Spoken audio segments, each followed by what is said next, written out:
લાલજી કાકા મુનિમને બોલાવીને કીધું 5 ગાય લઈ આવો, 5 ગાય લઈ આવો, વાડામાં મૂકી દો. 200 રૂપિયાની 5 ગાય લઈ આવ્યા ગામડામાંથી. એ વખતની વાત. 1000 રૂપિયા રોકડા આપીને 5 ગાય બાંધી. બીજા દિવસે કીધું 7 ગાય લઈ આવો, 1400 રૂપિયા આપીને 7 ગાય મૂકી દીધી. પછીના દિવસે કીધું 10 ગાય લઈ આવો. મુનિમ પાછો આવ્યો કે સાહેબ ભાવ 250 થઈ ગયો છે. કે કેમ? સાહેબ ડિમાન્ડ હોય તો ભાવ તો વધે ને સાહેબ. સારું, આ લ્યો 500 2500 લે, પણ 10 ગાય લઈ આવો. એ લઈને આવીને મૂકી દીધી. એ પછી કે 15 ગાય લઈ આવો, 300 માં લાવ્યા. છેલ્લે તો 500 ના ભાવે 50 ગાય લીધી. એમ કરતા કરતા કરતા ગાયની સંખ્યા વધતી ગઈ, પરચેસિંગ રેટ વધતો ગયો, ભાવ વધતો ગયો. એને છેલ્લે 1000 ના ભાવે છેલ્લો લોટ લીધો અને ગાયો બધી ભેગી. હવે ક્યાંય માર્કેટમાં ગાય મળતી નથી, બધી ભેગી કરી. એને કીધું કે મારે 500 ગાય જોઈએ બીજી. એને બધે તપાસ કરી, સાહેબ 1000 માં નથી મળતી, 1100 માં લાવો. પણ સાહેબ ગાય જ નથી મળતી, કોઈ વેચવાળ જ નથી, તું 1150 1200 માં લાવો. કે સાહેબ નથી મળતી. એક કામ કર, જો હું 4 ધામની જાત્રાએ જઉં છું, સોમવારે આવું છું પાછો અઠવાડિયામાં, તું ગમે ત્યાંથી 1000 1100 1200 1500, પણ મારે આટલી ગાય જોઈએ 500 ભેગી કર. મુનિમને વિચાર આવ્યો, આ શેઠ ગયા ને એ બધાને ભેગા કર્યા. તમે બધાએ 200 માં 250 માં 300 માં તો કે 500 માં ગાય આપીશ? તો કે હા. એક કામ કરો, આ 1000 માં લઈ જાઓ, સોમવારે 1500 થી ઓછામાં આપવાની નહીં. 1500 માં શેઠ લેવાલ છે, 1000 માં બધાને ગાય આપી દીધી, એની ગાય. શેઠ જાત્રા કરીને હજી આવ્યા નથી.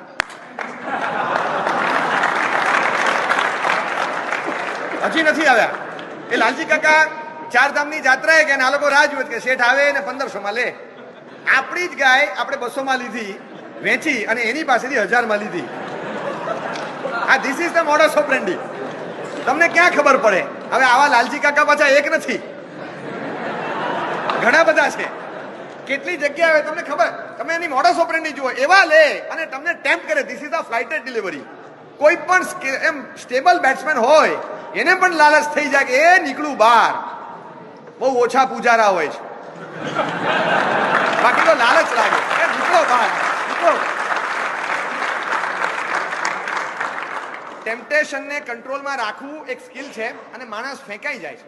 એને દેખાય ને એટલે લાલચ લાગે, અને આમાં કઈ જ ખબર નહીં પડે કે અંદર ગયા પછી એવો ભમરીયો કૂવો છે ને, લોકો છાપામાં વાંચે ને ખબર પડે, 2 વાલ સોયા દીકરાને કમરે લટકાવી અને એક ગૃહિણીએ કૂવો પૂર્યો. આ એવો કૂવો છે કે જેમાં પોતાની બચત બંને બાજુ લટકાવીને કેટલાય લોકો અંદર પડી જાય છે, ખબર જ નથી પડતી. એર બલૂન છે, ઉપર જાય અને અચાનક એવો ફાટે, બધા જોતા કે 3000 ફીટની હાઈટ પર, અને બલૂન ફાટ્યો. અને જયારે પટકાય ત્યારે ખબર પડે કે ઉપર એર બલૂન ગયો, એની દશા શું થઈ. આ એવી બુલેટ ટ્રેન છે કે જે 300 ની સ્પીડ દેખાય, પણ ટ્રેક પરથી ઉથલી પડે પછી જે દશા સર્જાય, 300 ની સ્પીડે જયારે ટ્રેક પરથી ઉથલે ત્યારે આ બુલેટ ટ્રેનનું શું થાય. આ એવો પેરાશૂટ છે જે ગમે ત્યારે બ્રેકઅપ તૂટી જાય છે અને ગમે ત્યારે એ સંકોચાઈને નીચે પડે છે. આ એવો રોપવે છે કે તમને અહીંથી અહીં 2 કલાકમાં પહોંચાડી દે, પણ જો વચ્ચે દોરી તૂટી અને કોઈ સ્ટેશન ન હોય તો તમને લટકતા રાખી દે, અને ક્યાંય ના રહો, તમે ખાઈની ઉપર લટકતા રહો અને વર્ષો સુધી બહાર ના આવો, ખબર જ ના પડે. દિવસમાં ચોક્કસ અત્યારે મેન્ટાલિટી એવી થઈ ગઈ. માર્કેટમાં જવાનો એક સમય હતો કે 5% લોકો પણ આમાં નહોતા. આજે 5% લોકો આની બહાર હશે, બધા જ આમાં ગયા છે, બધા જ. તમારા ગુરખાજીને પૂછજો, એને 200 શેર ક્યાંક એપ્લાય કર્યા હશે. કોઈ આઈપીઓમાં 20 લાગ્યા તો લાગ્યા, નહીં તો જોઈ લેશું. એ ક્યાંક કરે છે. બધાને, રસોઈયાને, ગુરખાને, ધણીધર દેરાસરની બાર ફૂટપાથ પર જે બેઠા હોય એને બધાને મનમાં થાય કે આપણે આમાં કંઈક લગાવીએ, બધાને મનમાં થાય. હવે આ બધા જયારે એન્ટર થાય ને, it is the best time to quit. ત્યારે નીકળી જવું જોઈએ. આ બધા અંદર આવે, દશા શું થાય ત્યારે? આ શેના કારણે આવે છે?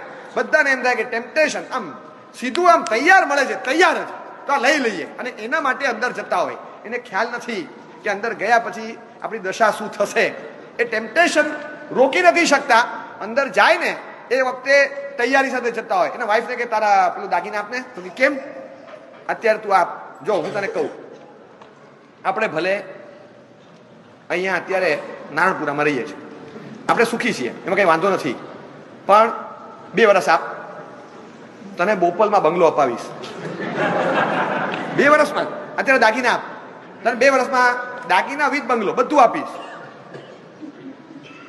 અને પછી 6 મહિના પછી, અને પછી જુઓ ને એ પતાસાની પોળમાં જગ્યા શોધતો.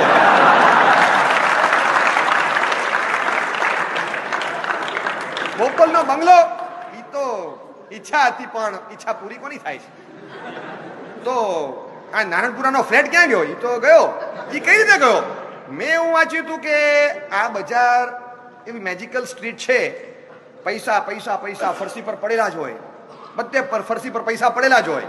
બસ જાઓ અને વીણી વીણીને ખિસ્સામાં નાખો, વીણી વીણીને ખિસ્સામાં નાખો, વીણી વીણીને ખિસ્સામાં નાખો. જેટલા વીણીને ખિસ્સામાં નાખો એટલે તમારા બાપના. એટલે આપણે તો ગયા ત્યાં વીણી વીણીને ખિસ્સામાં નાખો, વીણી વીણીને ખિસ્સામાં નાખો. એ વીણી વીણીને ખિસ્સામાં નાખતા હતા. એક બાજુથી મંદીવાળા ખિસ્સામાંથી કાપી ગયા અને તેજીવાળા મારું પાઉચ ખેંચી ગયા. અને એ બધાને સંભાળવા ગયો, એમાં મારા પોતાના જે ઘરેથી રિક્ષાવાળાને લઈને નીકળેલો ખિસ્સામાં એ ફરસી પર પડી ગયા. એ ફરસીમાં જ રહ્યા. જો કે તારી કેપિટલ એ હવે માર્કેટ કેપિટલ. મારી કેપ એ my cap has become a market cap. હું ટોપી વગરનો માણસ થઈ ગયો. એ ગઈ ખબર જ ના પડે. રૂપિયો રૂપિયાને ખેંચે, રૂપિયો રૂપિયાને ખેંચે. અને માણસ છે ને લાલચમાં આવે, મંદિરમાંથી ભંડાર પાસે ઉભો રહે 5નો સિક્કો લઈને, આમ નાખે નહીં. કેમ? આ રૂપિયો રૂપિયાને ખેંચશે હમણાં.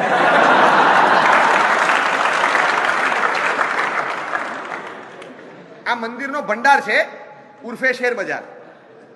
પોતાના ઘરનો 5નો સિક્કો લઈને ઉભો રહે આ મંદિરના ભંડાર ઉર્ફે શેર બજારની ઉપર કે મારો રૂપિયો રૂપિયાને ખેંચશે. કલાક પછી હાથ દુખે, બીજાને કે પકડી રાખે છે, હાથ ધ્રુજે છે, ગ્રીપ છૂટી, 5 રૂપિયાનો સિક્કો ગયો અંદર ભંડારમાં, રૂપિયો રૂપિયાને ખેંચી ગયો.